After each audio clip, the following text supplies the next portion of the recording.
প্রিয় শিক্ষার্থীরা, আজকে আমরা তিনটি বিশেষ শব্দ সম্পর্কে শিখব।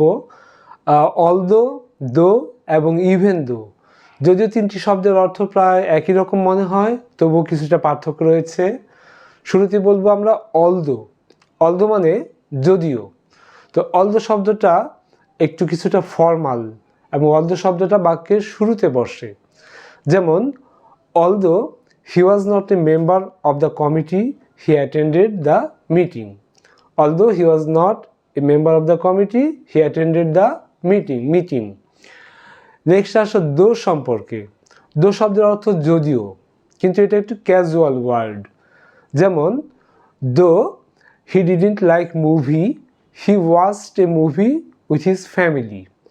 তবে এই দো শব্দটা বাক্যের শুরুতেও বসতে পারে বা মাঝেও বসতে পারে।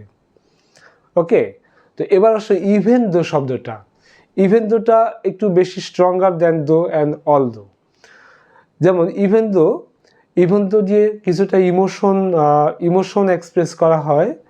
যেমন, even though he worked hard, he didn't pass in the examination. তো তিনটি ওয়ার্ডের আমরা এই পার্থক্যগুলি কিছুটা শিখলাম। তো থ্যাংক ইউ।